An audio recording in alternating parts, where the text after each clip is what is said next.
Graça e paz a todos os irmãos e amigos que nos acompanham pelas redes sociais e o grupo Intercessores no Facebook.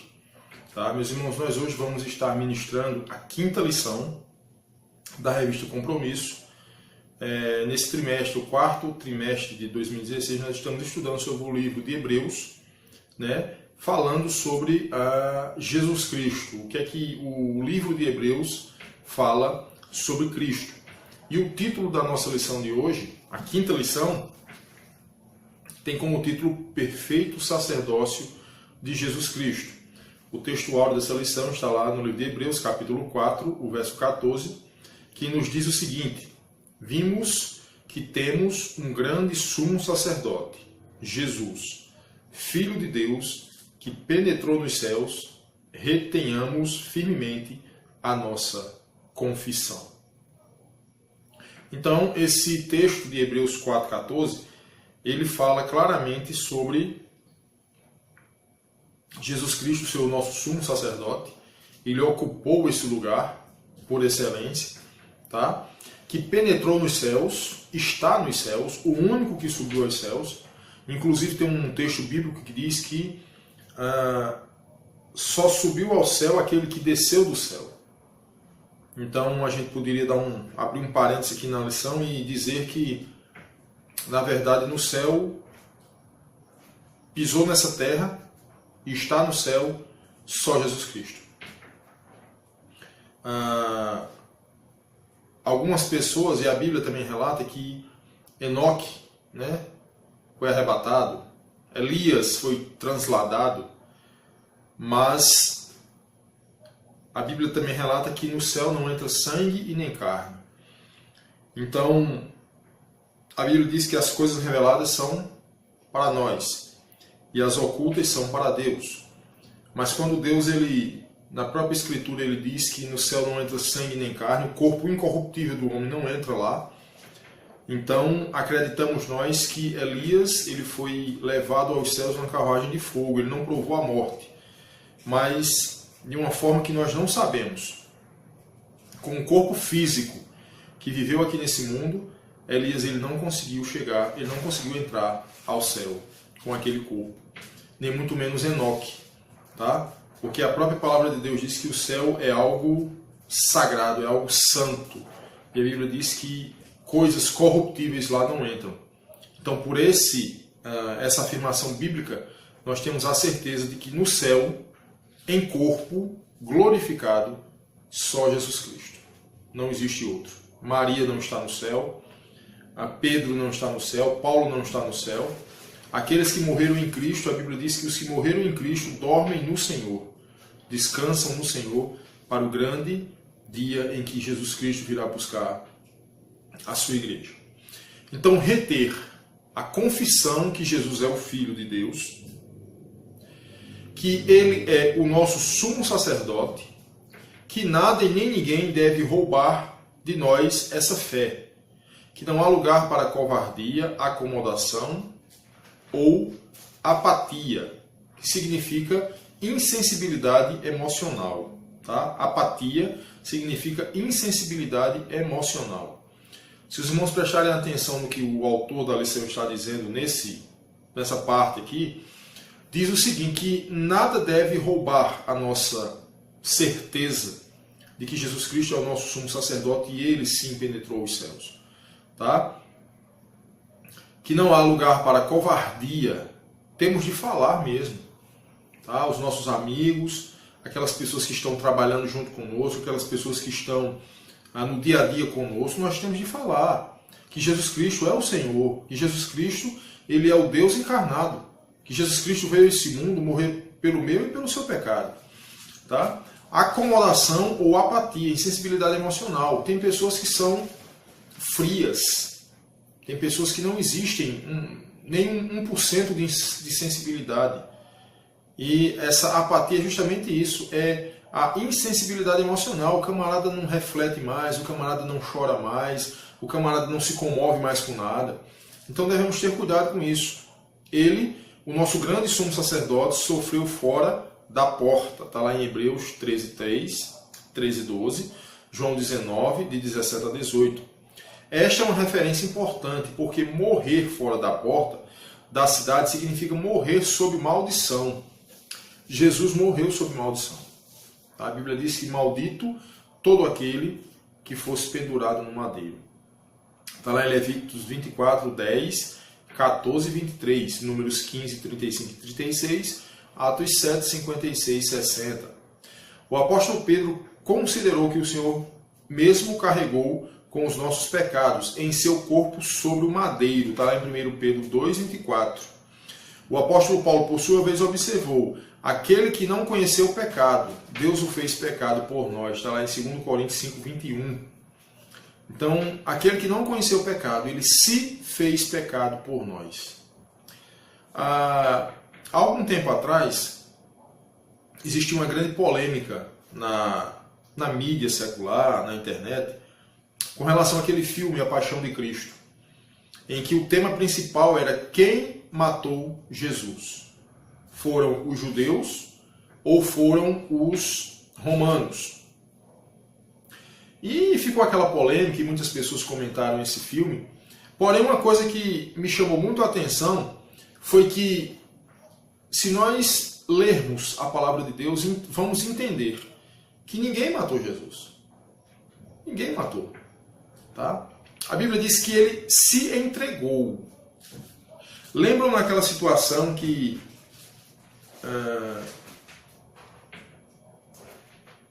quando eles estavam diante de Pilatos, Jesus estava diante de Pilatos, e que ele disse que ele não tinha poder algum sobre ele, e realmente não tinha.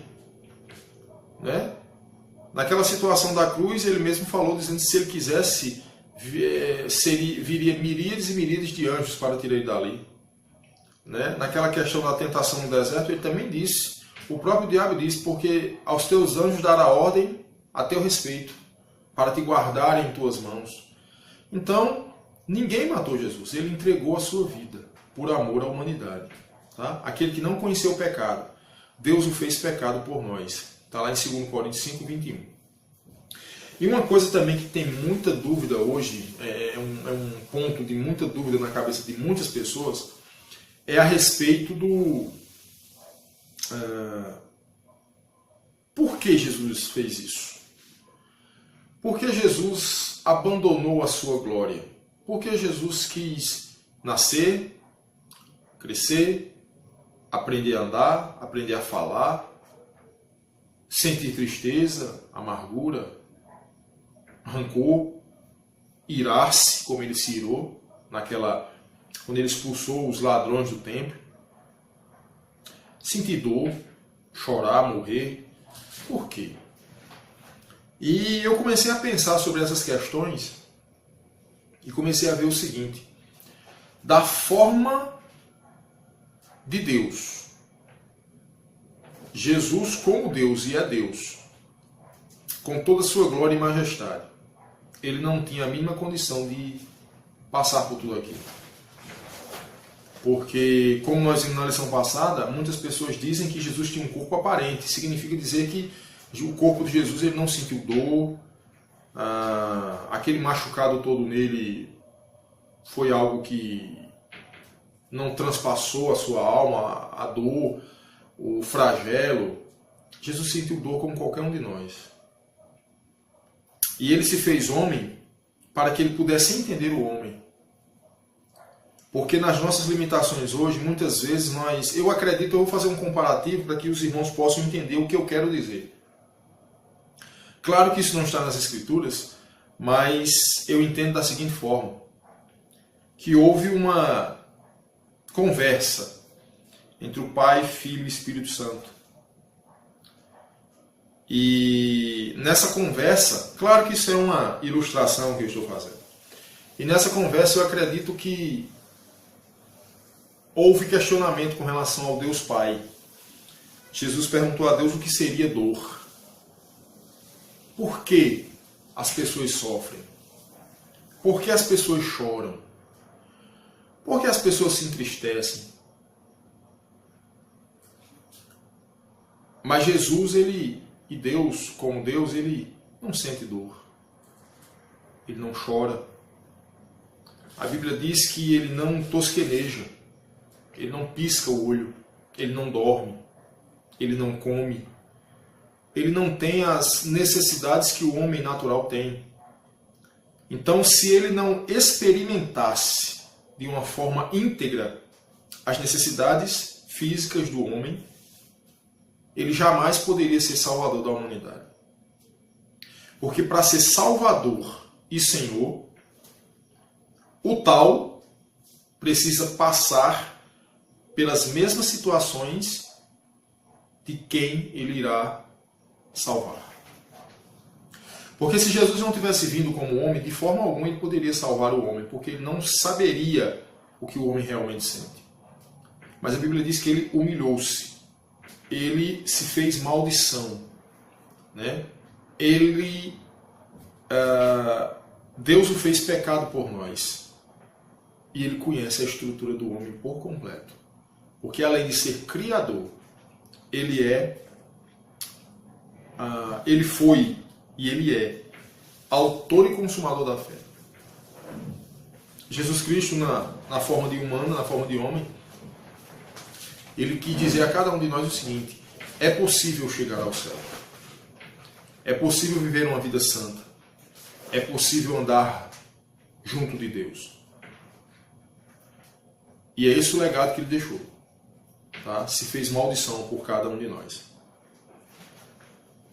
O propósito do doloroso tipo de condenação, execução e morte, a que o Senhor Jesus foi submetido em Jerusalém, a lei afirmava que era, Deuteronômio 21, 22, 23, Gálatas 3, 13, a confissão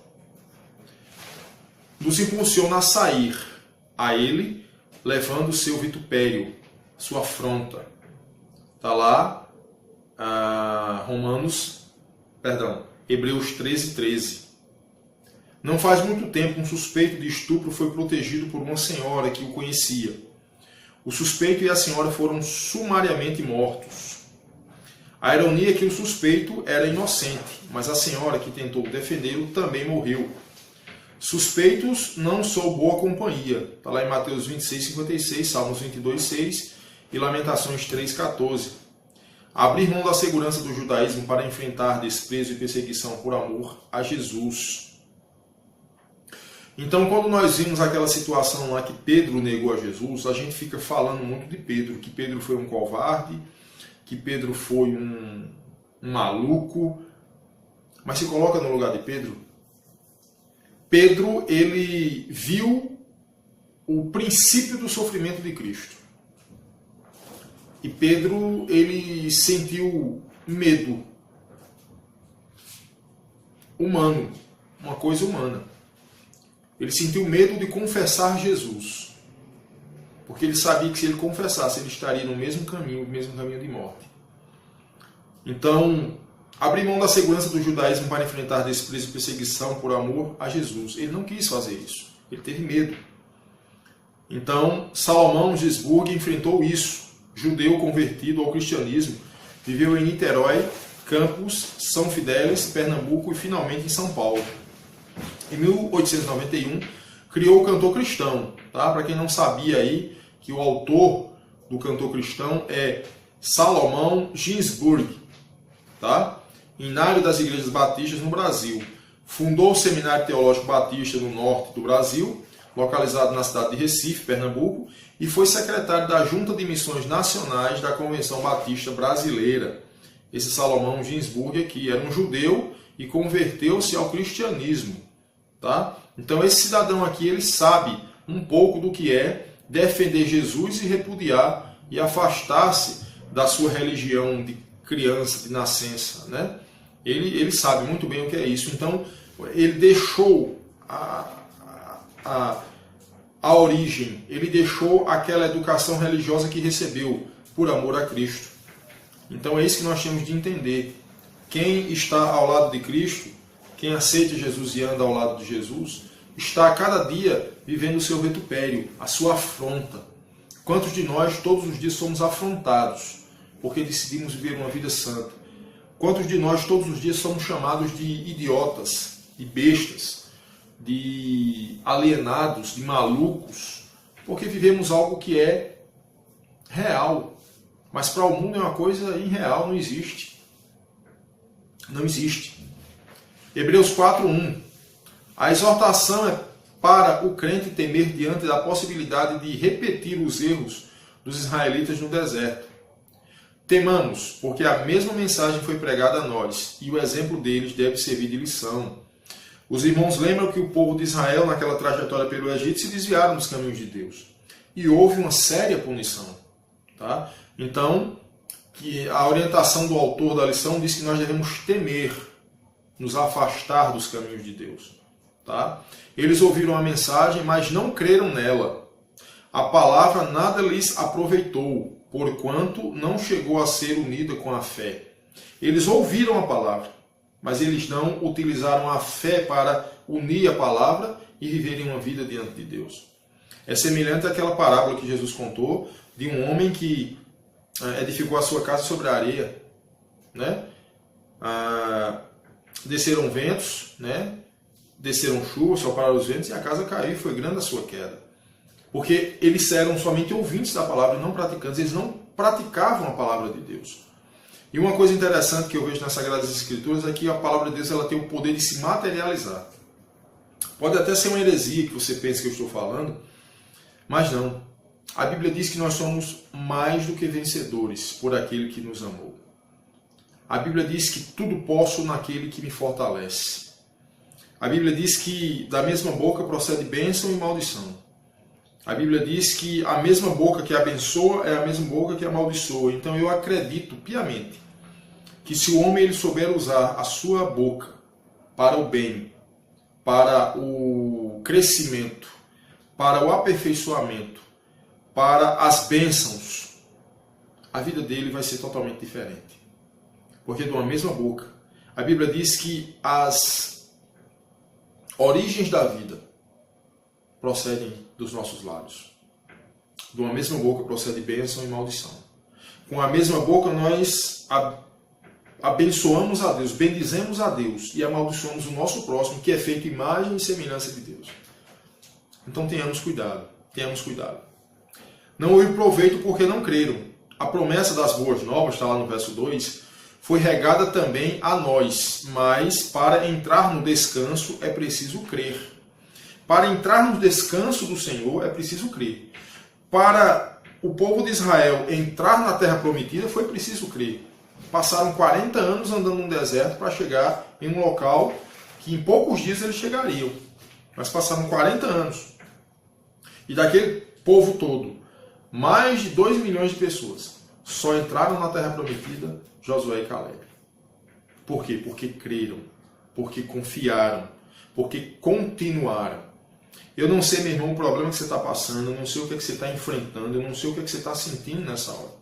Mas se você estiver vendo esse vídeo, se você estiver passando por alguma dificuldade, acredite, Deus é nosso refúgio e fortaleza. É um socorro bem presente na hora da angústia. Tá? Baxter escreveu: o termo descanso dos santos afirma que o descanso da igreja, da glória eterna, o estado mais feliz do crente, quanto ao fim da jornada chegar, é o céu. Enquanto nós estivermos nessa vida aqui, nós não teremos descanso. Porque existem pessoas que dizem que a vida é de vitória em vitória. Eu já penso o contrário. A vida é de luta em luta. Você ganhou uma batalha agora, amanhã vai ter outra. Você venceu hoje uma batalha, amanhã levanta-se outra contra você. Mas a Bíblia diz que o descanso é eterno, na glória eterna. A Bíblia diz que Ele vai enxugar dos nossos olhos toda lágrima, não vai existir mais dor, não vai existir mais morte. Estaremos para sempre, dos séculos em séculos e séculos, com o Senhor. Então o nosso descanso não é aqui, o nosso descanso é no céu. Hebreus 4:8. Descanso final só é possível por meio da fé e da obediência. O descanso final, tá? A Bíblia diz que Jesus ele veio ser a causa de uma eterna salvação para todos aqueles que lhe obedecem. Então eu posso dizer através desse texto bíblico que salvação é para obediente, aquele que obedece. E uma coisa está associada à outra, tá? A fé e a obediência. Não existe fé sem obediência e não existe obediência sem fé. Ou você pode chegar e dizer, eu tenho muita fé, mas você não obedece. Então, se você não obedece, você não tem fé. Porque se você tivesse fé, você obedeceria. E se você obedecesse, você teria fé, porque você estava acreditando naquilo que você está lendo e vendo na palavra de Deus. Então, a fé e a obediência, elas tendem a andar, as duas tendem a andar juntas, para que possamos chegar à eternidade, ao céu de paz. Incrédulos e desobedientes não entrarão no meu descanso. Todos aqueles que são incrédulos e todos os desobedientes não entrarão no descanso de Deus, não herdarão a vida eterna. Está lá em Salmo 95, 11. Josué cumpriu sua missão, mas falhou nas próprias limitações. Não pôde dar o descanso final aos israelitas. Ele lutou, batalhou, mas ele não conseguiu levar os irmãos dele. Eles pereceram no meio do caminho, mas ele entrou, porque ele prosseguiu. Então eu quero também deixar bem claro a você o seguinte: você pode hoje fazer parte de uma família, a sua família pode ter muitas pessoas incrédulas, tá? A sua família pode ser uma família que venha de uma linhagem de maldições, como fumo, droga, prostituição, bebedeiras, adultérios, enfim. E você e outras pessoas podem até dizer, rapaz, se fulano fez isso, também vai fazer. Porque isso vem da tua família, isso está no sangue. E eu quero dizer a você que não é assim. Quando o homem ele é uma nova criatura, a família dele pode ser virada de cabeça para baixo, mas ele entende que ele tem de obedecer àquele que deu a vida por ele na cruz do Calvário. Então, não existe isso. Você pode estar na pior família, você pode estar passando décadas e décadas de problema com sua família. Mas se você disser, isso não vai me atingir, confiando em Deus primeiramente, não atinge você. Isso é a palavra de Deus que diz, não sou eu que estou dizendo. Tá? Jesus é melhor que Josué, porque Josué não deu um descanso a Israel, duradouro e permanente. Ele não deu, ele deu um descanso temporário. Venceu as batalhas, distribuiu as terras, coisa desse tipo. Um descanso temporário. Agora, um descanso permanente, como nós teremos no céu, só Jesus Cristo. Só Jesus Cristo. Está lá em Hebreus 4:8. O descanso que sua geração experimentou me indicou que havia um descanso maior. O descanso que a geração de Josué experimentou era reflexo, era o tipo do antítipo que estava para vir, que era a glória eterna. Indicou que havia um descanso maior. Não havia promessa de um descanso futuro, se o descanso sobre Josué fosse final. Se Josué tivesse dado um descanso final ao povo de Israel, não existia uma esperança de um descanso futuro. Não existia uma esperança do céu, porque eles já iriam fazer dali o céu deles. Então não existiu. Em Jesus, que é maior que Josué, o descanso final, um descanso sabático, será a recompensa do povo de Deus. Está lá em Hebreus 4:9. Essa questão do descanso sabático tem referência com relação ao santo sábado de Deus, aquele santo sábado lá no Antigo Testamento, onde Deus, aqui você não vai, em tal de 6 dias trabalharás, e no sábado você vai descansar, não vai vender, não vai comprar. E está relacionado esse descanso sabático, isso está fazendo ênfase ao céu de glória. Lá não haverá choro, pranto, lá não haverá dor, lá não precisa ninguém estar trabalhando para conseguir as coisas. Não, lá é paz. A Bíblia diz que lá vai ser de geração a geração somente louvor e glória ao nosso Deus. Então é isso que significa um descanso, o descanso final, um descanso sabático.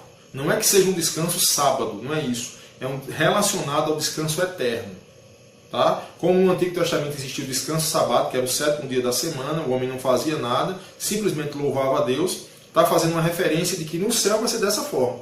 Não vai precisar mais esforço, não vai precisar mais choro, não vai precisar mais dor, não. A Bíblia diz que as coisas velhas passaram e tudo vai se fazer novo. Então é essa questão do descanso sabático que a lição está falando. Jesus é o descanso sabático. Está lá em Hebreus 4:9-11. Que deve ser ensaiado por seu povo. O que pode estovar essa entrada são incredulidades e desobediência. O que pode tirar essa entrada, o que pode afastar você dessa entrada nesse descanso, é incredulidade e desobediência. Nada mais pode tirar você de lá. Agora, se você for incrédulo e desobediente, você não entra. O Espírito adverte para que ninguém caia na desobediência. Está lá em 4:11, tá? Hebreus 4:11. A palavra sabá, não foi traduzida do original hebraico, mas transliterada por sábado. Aí transliterar é transcrever a escrita de um alfabeto em outro, tá? Sabá foi traduzido do original hebraico, que é hebraico nessa palavra, sabá, mas foi transliterada por sábado, de acordo com a nossa língua. O que é transliterar? É você pegar uma palavra uma palavra do seu idioma, e no outro idioma tem uma palavra que é parecida. Então fizeram isso: sabá, sábado. Sabá, descanso. Sábado, em português, descanso. Então eles transliteraram, tiraram a palavra sabá do hebraico e transliteraram para o português sábado. Tá? A transliteração busca sons correspondentes. Tá? Coffee, café, tem algum sentido. Tá? Tem algum sentido. Coffee, café. Tá? Já casa não tem o mesmo sentido. House, né? House, casa, não tem. Mouse é rato, não tem. Não tem sentido, né? Agora tigre, tiger, tem um certo, foi transliterada. Foi a palavra aqui no original inglês foi transliterada para o português, porque existe quase a mesma tradução. Então é isso que a palavra de Deus está dizendo, a lição está dizendo. O significado de sabá é descanso, está lá em Gênesis 2:2. Ao mencionar Jesus como descanso sabático, o autor deixa claro que o perdão por ele oferecido aos que creem é suficiente para libertá-los das obras da lei, do fardo imposto, está lá em Colossenses 2:14. Entendo isso aqui. Ao mencionar Jesus como descanso sabático, o autor deixa claro que o perdão por ele oferecido aos que creem é suficiente para libertar o homem das obras da lei. O que Jesus fez, se o homem reconhecer Jesus como Senhor e Salvador, o homem tem em Jesus um descanso sabático. Aquilo que o homem tinha no Antigo Testamento, que precisava descansar no sétimo dia, que era o dia santo do Senhor, hoje não existe mais. Tá? Hoje não há essa necessidade. Por quê? Porque o nosso descanso é Jesus. O descanso é Jesus. Jesus, ele cumpriu a lei. E lá na cruz do Calvário ele disse: está consumado, acabou. Eu sou a ponte que liga o homem a Deus. Não existe mais sábado, não existe mais lua nova, não existe mais sacrifícios. Eu fiz o sacrifício para que vocês tenham vida e vida em abundância. É isso que Jesus fez. Em Jesus, o verdadeiro descanso é uma entrega absoluta. Descansar hoje. O verdadeiro descanso hoje é uma entrega absoluta a Jesus. Mateus 11, 28 e 30, lembra? Vinde a mim todos vós que estáis cansados, sobrecarregados e oprimidos, que eu vos aliviarei. É Jesus que alivia. O poeta canta: ouvi o Salvador dizer, vem descansar em mim, e nos meus braços pode ter consolação sem fim. Então eu fui e lhe entreguei meu triste coração, abrigo, paz e gozo achei consolação. Só em Jesus o homem acha o verdadeiro descanso, a verdadeira consolação. Hebreus 4:12. Viva e eficaz. O modo diligente de procurar entrar no descanso sabático, que é Jesus, é considerar a palavra de Deus. O que impediu os israelitas incrédulos de entrarem na terra prometida, o descanso de Josué, foi o descaso pela palavra de Deus. Está lá em Números 14, 42 a 45. A palavra de Deus é viva, atua com eficiência, corta, penetra e discerne pensamentos e intenções. A palavra de Deus, a Bíblia diz que ela vai até a divisão de juntas e medulas, entre a divisão da alma e do espírito. Só a palavra de Deus faz isso. Nada mais faz isso. Tá? O primeiro ponto diz que ela é viva. Como Deus é vivo, 1 Timóteo 4:10, Mateus 16:16. A palavra de Deus é viva. Quando eu disse no início da lição que a palavra de Deus ela tem o poder de se materializar, é porque a palavra de Deus ela é viva. A palavra de Deus ela transpira vida. Ela inala, exala vida, né? A palavra de Deus ela restaura, a palavra de Deus ela ressuscita. A palavra de Deus é fantástica, tá? Vivo é também o Senhor Jesus, está lá em Apocalipse 1:18. Então, se o nosso Deus é vivo, se Jesus Cristo é vivo, está vivo, se a palavra de Deus é a palavra de Deus, então a palavra de Deus também é viva e atuante, tá? O ponto 2 é eficaz, grego energias, ativa, 1 Coríntios 16, 9. A metáfora porta grande alude a vantagens para a pregação, para que a comunicação da tua fé se torne eficaz, Filipenses 1,6. Eficaz é ativo e produz resultados satisfatórios. Por exemplo, a fé precisa estar em atividade, produzindo frutos, ou será morta. A fé inativa, que não usa as mãos, não produz, por isso é morta. Tiago 2,26. A prova de Deus, a palavra de Deus é ativa, Isaías 55,11. A eficácia está relacionada ao poder da palavra. Olha bem o que é que o autor diz. A fé inativa, que não usa as mãos. O que é que isso quer dizer? A Bíblia diz que a fé é o firme fundamento das coisas que não se veem e a prova das coisas que não se esperam. O que é isso? Eu moro hoje, aqui, esse local que eu estou aqui, é a varanda da casa dos meus pais, que já faleceram. E a casa ela é um pouco grande, eu não sei quantos metros de frente tem, e aqui por trás aqui da câmera que eu estava me filmando aqui, tem meu pai fazia quentinhas aqui atrás. E ao lado desse local que ele fazia quentinhas, tinha um quarto que era o quarto da minha mãe. Então, meus irmãos moram aqui, né, Joab e Nira, moram aqui comigo. Eu moro na parte esquerda da casa, eles moram na parte direita. Eu fiz uma pequena divisão, mas eu combinei com eles desse lado que eu estou morando hoje, eu construí lá para mim um local para que eu possa ver com a minha esposa e minha filha. E eles também possam ter a independência deles aqui do lado de cá, sem ninguém estar atrapalhando, coisas desse tipo. Só que a gente sabe que para fazer uma construção, uma reforma, é necessário dinheiro. E eu não tenho dinheiro para fazer isso. Mas eu acredito, eu já vejo como se estivesse pronto. Todos os dias, quando eu saio aqui na porta, eu olho e digo, aqui vai ser o meu local de viver. Aqui eu penso, aqui eu vou construir uma sala, aqui eu vou construir um quarto, aqui eu vou construir o local para estender roupa, aqui eu vou construir um primeiro andarzinho que vai ser um quarto para mim. Eu já vejo tudo isso. Sabe o que é isso? Mas fé. É o firme fundamento das coisas que não se veem, das coisas que se esperam.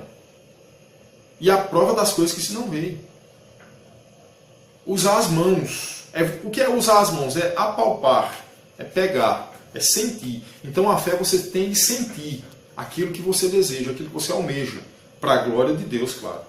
Tá? Não é nada utópico, não é nada surreal, não. É algo que está dentro das suas possibilidades.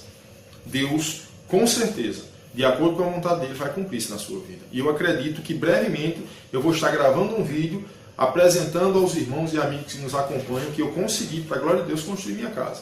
Não sei de onde vem o dinheiro, não sei de que forma vai vir, eu só sei uma coisa, que o Deus a quem eu sirvo, ele é infinitamente mais poderoso do que aquilo que eu posso pensar, né? Daquilo que eu posso imaginar. Esse é o Deus a quem eu sirvo. O ponto 3, mais cortante, do grego teméteros, mais afiada significa essa palavra do grego. A espada na boca do Senhor simboliza que sua eficácia em utilizá-la, Apocalipse 1,16, assim como o Espírito Santo, Efésios 6,17, Alvin fala sobre a figura, no sentido natural. Ela corta ou atravessa toda a oposição e toda a armadura, no sentido moral. Ela executa julgamentos e punições. Então, o autor, né, ele quer dizer o seguinte, que a palavra de Deus, ela tem um significado de que ela atravessa toda a oposição e toda a armadura. Não existe coração para ela não penetrar. Tá? Não existe coração que ela não fale, não existe coração que ela não entre. Agora, claro que para que a palavra de Deus entre no coração do homem, o homem tem que querer. Se o homem der brecha ao Espírito Santo, se o homem der brecha à palavra de Deus, ela vai ser mais penetrante do que a espada de dois gumes. Espada de dois gumes quer dizer que quando ela entra numa carne, ela corta de dois lados. Porque ela tem dois lados cortantes. Então a palavra de Deus ela é comparada a isso. Tá? E ela também executa julgamentos e punições. A palavra de Deus ela é apta para discernir pensamentos. Tá? Para executar julgamentos. A própria palavra de Deus, o que é que a palavra de Deus diz? Aquele que não crê no Filho de Deus, já está condenado. A própria palavra condena. O que é que a palavra de Deus diz? Trazei todos os dízimos à casa do tesouro para que haja mantimento na minha casa. Depois disso, fazer prova de mim. Né? Se eu não vos abrir a janela do céu, não derramar sobre vós uma bênção tal. Só que no verso anterior ele diz, com maldição sois amaldiçoados porque me roubais, vós a nação toda. A palavra de Deus mesmo está dando a punição. Vocês vão ser amaldiçoados porque vocês estão roubando a Deus. É a palavra de Deus que faz isso. Então ela é penetrante. Tá? Ela é penetrante. A palavra de Deus, o quarto ponto, a palavra de Deus penetra até a divisão da alma e do espírito, e de juntas e medulas. O homem por inteiro é prescrutado por essa espada, investigado minuciosamente. Essa palavra perscrutado significa investigado nas minúcias. A palavra de Deus diz que o Senhor esquadrinha os corações e prova os rins. Ele conhece todo o nosso viver. Espírito, do grego pneumatos, e alma, do grego psique, discerne pensamentos e intenções. O mais íntimo do coração, aquilo que nem a esposa é capaz de perceber, está lá em Mateus 9,4. Então aquilo que a pessoa que está mais próxima de você, quando ele faz a comparação da esposa, é porque a minha esposa ela está próxima de mim. Ela me conhece, porque ela convive comigo. Mas a Bíblia diz que a palavra de Deus, tá, ela está mais íntima do que a própria esposa. Porque ela está dentro de mim. Minha esposa não está dentro de mim. Mas a palavra de Deus está. O Espírito Santo de Deus está dentro de mim. O Espírito Santo de Deus habita em mim. Então ele me conhece mais do que a minha esposa. Tá? Robertson diz, este cirurgião vai através de juntas e medulas. Nenhum cirurgião do planeta ele pode ter essa precisão de penetrar entre juntas e medulas e deixar tudo certo, tudo perfeito. Não tem. Não tem. Tá? Então só a palavra de Deus para fazer isso. Hebreus 4,13. E não há criatura alguma encoberta. Todas as coisas estão nus e patentes aos olhos de Deus. Mente, coração, corpo e alma. Está lá em Provérbios 15,3. A ideia central é de juízo, porque estão descobertas diante daquele que havemos de prestar contas. Então, o que é que Hebreus 4,13 está dizendo? Que tudo que nós fizermos está diante de Deus. Muitas vezes nós queremos dar uma de santo na frente dos irmãos, na frente dos colegas, e muitas vezes nos esquecemos de Deus. Eu acho interessante que muitas vezes nós olhamos para ali, quando vamos fazer alguma coisa de errado. Olhamos para ali, olhamos para ali, olhamos para frente, e muitas vezes olhamos para trás. E nos esquecemos muitas vezes de olhar para cima. E entender que, como Davi disse, de onde eu fugirei da tua face? Se eu descer ao mais profundo do abismo, tu ali estás. Se eu entregar a minha alma às profundezas, tu ali vai estar também. De onde eu fugirei da tua face? Todas as coisas estão nus e patentes aos olhos daquele a quem temos de prestar contas. Então, meus irmãos, tenhamos cuidado. Se fizermos alguma coisa de errado, se formos fazer, pensemos mais de uma vez. Porque só existe um escape, o arrependimento. E o arrependimento é um retorno às primeiras obras. É um retorno ao correto. É você estar trilhando um caminho errado e voltar para trilhar um caminho certo. Isso é arrependimento. Então tenhamos cuidado com isso. Todas as coisas estão nus e patentes diante daquele que havemos de prestar contas, que é Deus. Hebreus 4, de 14 a 16. Aqui está o argumento principal. Temos um sumo sacerdote que pode sim compadecer-se das nossas fraquezas, que experimentou nossas dores, lembra o que eu disse no passado? Nossas tentações, lembra o que eu também disse? Nosso inferno e nunca pecou. Passou por tudo que você pode imaginar. Só não fez pecar. Por isso que ele é o nosso sumo sacerdote. Por isso que o sacrifício dele é válido para nos perdoar pecados e nos levar até o céu. O sacerdócio de Jesus é superior a todo sacerdote levítico. Qualquer um sacerdote da origem levítica, o sacerdócio de Jesus é bem superior. É superior a todos eles. Temos um grande sumo sacerdote, um mega sumo sacerdote, diz o original.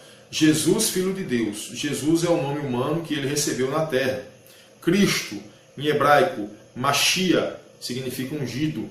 É o título que evoca sua unção. Filho de Deus é menção à sua divindade. Ele penetrou os céus. O autor inspirado já nos deu essa informação lá no capítulo 1, do verso 3, lá de Hebreus. Tentado, do grego peirazo, provar e tentar.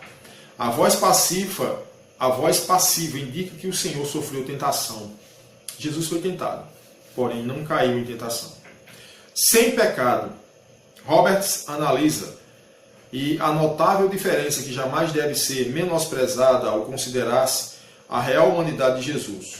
Ele não cedeu ao pecado. Mais do que isso, não havia qualquer pecado latente em Jesus para ser agitado pela tentação e nem hábitos de pecado para serem superados. Ele não precisou superar pecado nenhum, porque ele não tinha. Ele não precisou fugir da tentação, porque ele não era tentado. Ele não tinha princípios de mal dentro dele. Ele nunca teve. Nós homens temos. Ele nunca teve. Então, ele nunca foi, ele não existia, como diz aqui, não havia qualquer pecado latente em Jesus para ser agitado pela tentação e nem atos de pecado para serem superados. Não existiu. Jesus não pecou. Ele teve fraquezas comuns aos humanos, fome, sede e cansaço, e a nossa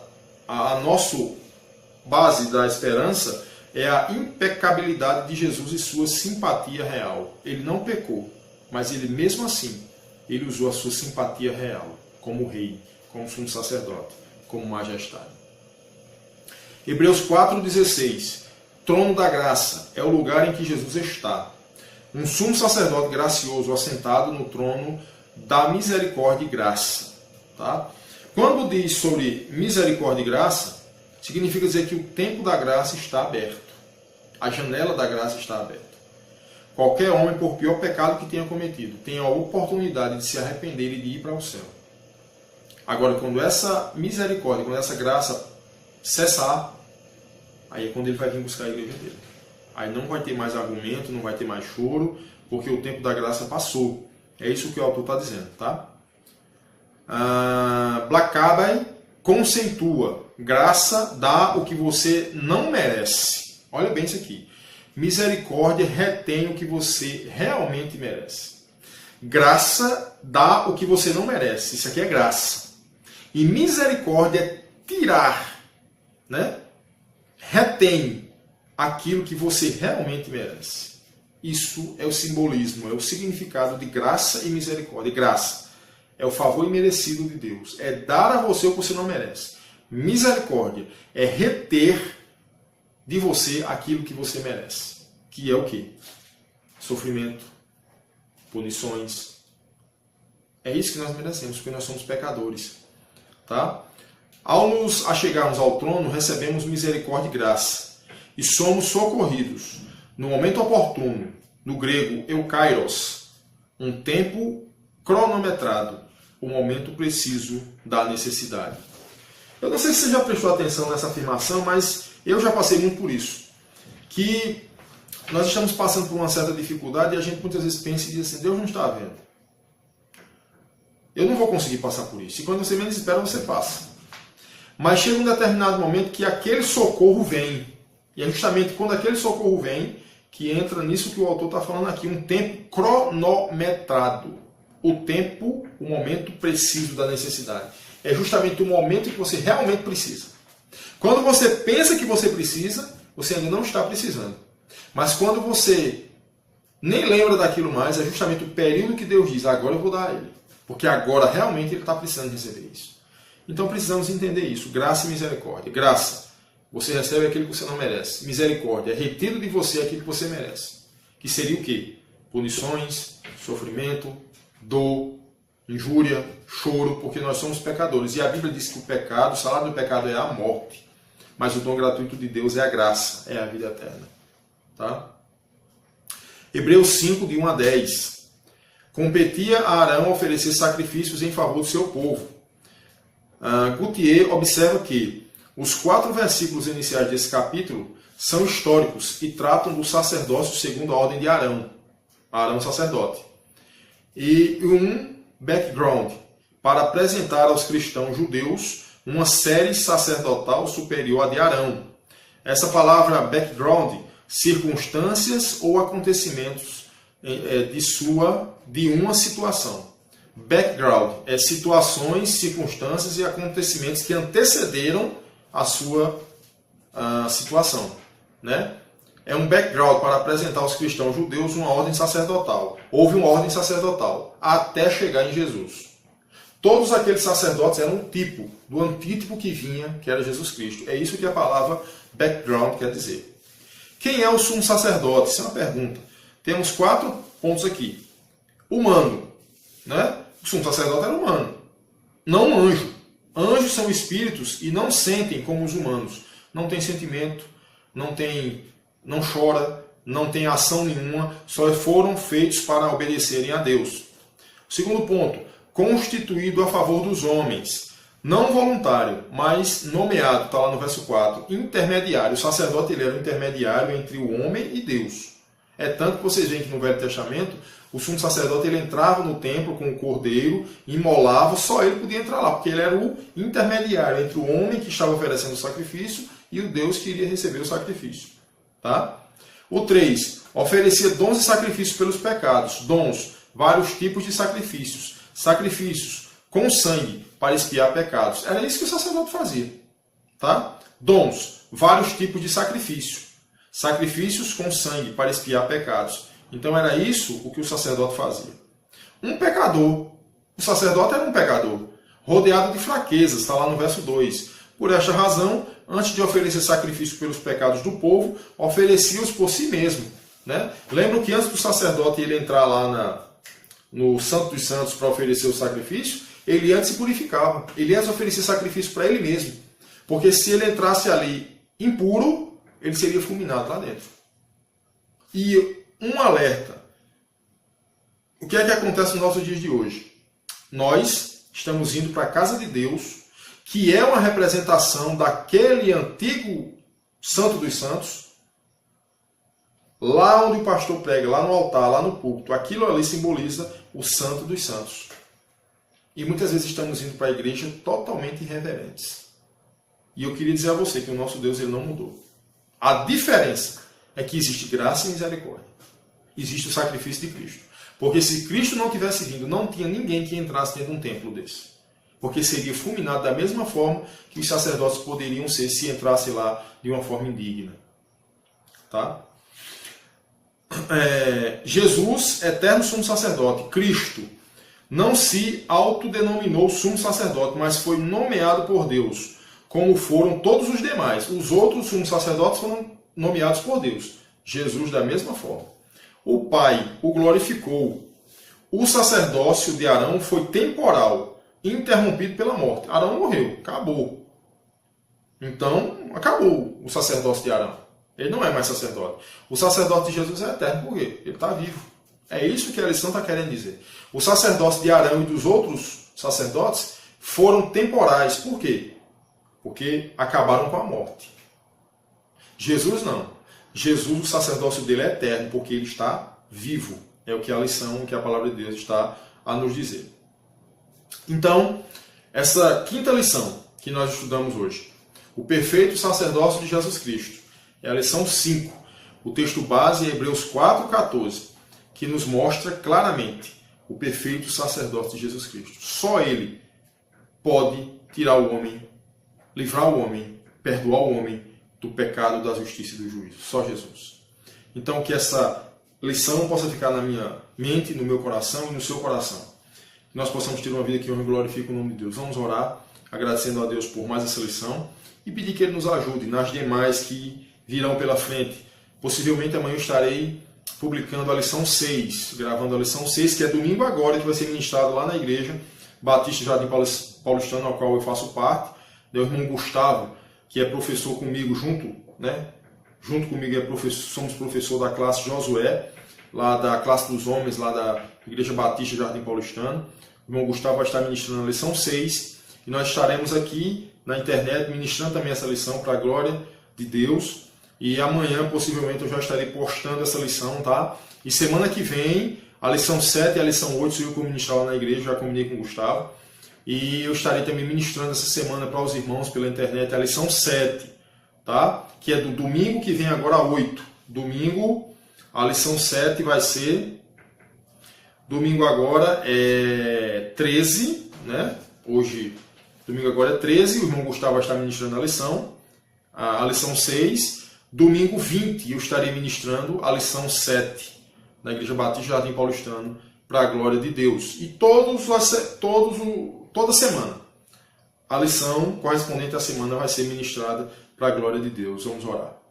Senhor nosso Deus e Pai, nós te agradecemos por mais esse dia e por tudo que o Senhor tem feito em nosso favor. Agradecemos pela nossa vida, agradecemos por todos esses irmãos e amigos que nos acompanham pelas redes sociais. Ó Deus, que o Senhor possa falar profundamente ao coração de cada um deles, livrando de todo mal, de perigos e de acidentes, e abençoando, Deus, para que essas ministrações elas possam a cada dia serem compartilhadas e chegarem ao maior número de pessoas possíveis, e que através dessas ministrações pessoas possam se entregar ao Senhor Jesus e serem salvas da condenação do inferno. Dá-nos a tua paz, perdoa os nossos pecados, é o que nós te oramos e te agradecemos em nome de Jesus. Amém. Muito obrigado pela atenção, por esse momento que você passou a ouvir essa lição, a lição 5 do capítulo 4, 14 de Hebreus.